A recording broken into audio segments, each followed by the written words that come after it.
Talking politics, cats and dogs. Talking politics, cats and dogs. Talking politics, cats and dogs. Cats and dogs. So I don't want to draw any strong conclusions here. I've heard some really crazy stories about what happened in Maui. I've heard some people say that the fires were caused by direct energy or laser weapons, and there are videos of those weapons being tested about a year ago. There's also people observing that things were burned horribly or not burned at all, depending on whether they were red or blue. There's also natural explanation like down power lines from high winds, and that the island was suffering from drought conditions and filled with non-native, highly flammable guinea grass. In the past decades, maintenance like controlling underbrush growth and controlled burns have been helpful in wildlife suppression, but last year the Forest Service put a hold on controlled burns, claiming that no matter what time of year it was they did the burning at, it was generally too dry to ensure the burn wouldn't get out of hand. The Bureau of Land Management and the Department of the Interior have a lot of vague buzzword-filled phrases on their website, so I wasn't able to substantiate any actual planning that will prevent wildfires in the future.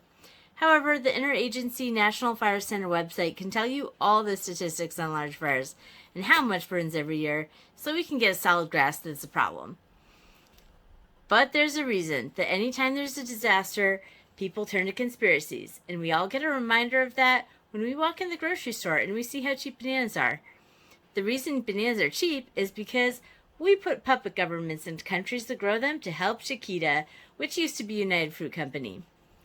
Even though our government involvement with the profitability of United Fruit predates the CAA, in the 1950s, that three-letter agency did substantial work in labeling democratically elected leaders as socialist and communist for proposing ridiculous and un-American requests, such as giving people a 6-day work week and paying them with money instead of company script.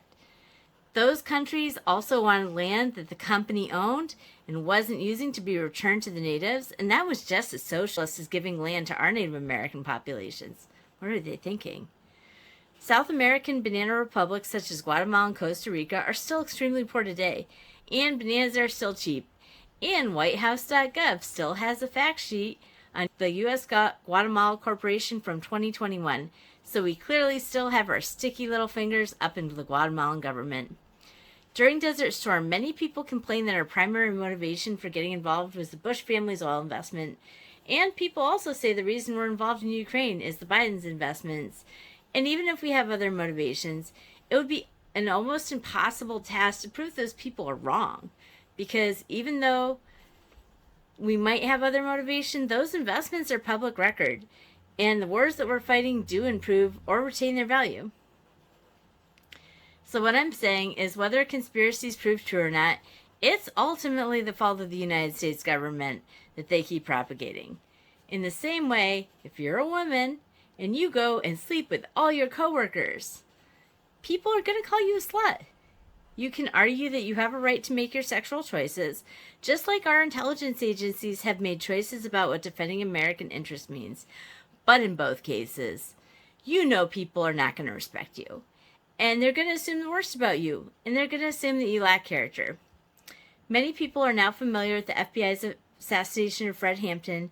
And while the Black Panther Party did bill itself as a socialist or Marxist group, I want to point out that their second point in their 10-point program was they wanted full employment for black people, which isn't exactly antithetical to capitalist ideals.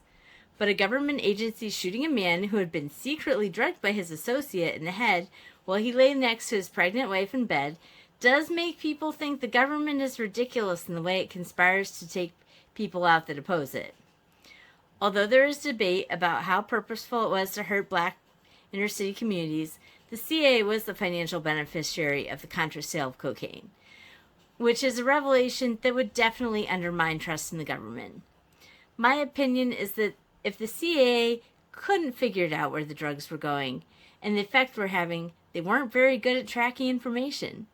So the best defense you have against the accusation that the government wasn't acting maliciously toward a segment of the American populace is that the agency was just really incompetent, and that's not necessarily a good answer. At any rate, it does give Americans the impression that operations that are kept secret for national security do not benefit the American people.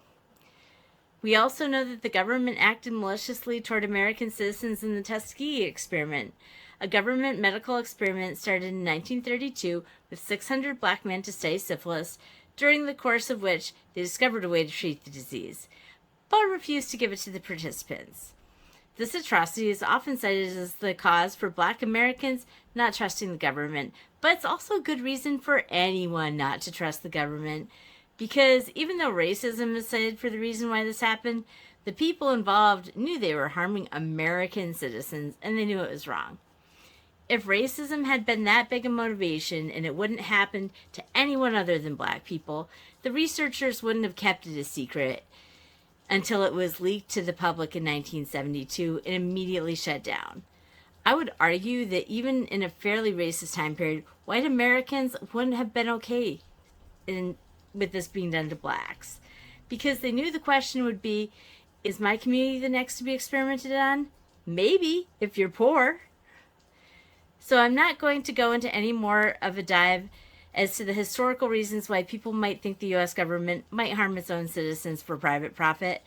I think these examples cover it well. My question is are the examples that come to your mind the same ones that come to mine? Let me know what you think. And while it may seem ridiculous after everything we've gone over, I still think going out to vote is a good step, because it reminds people involved in making these decisions that they're being watched. And people could lose their jobs if they step out of line. So just go vote and make them feel watched. Okay.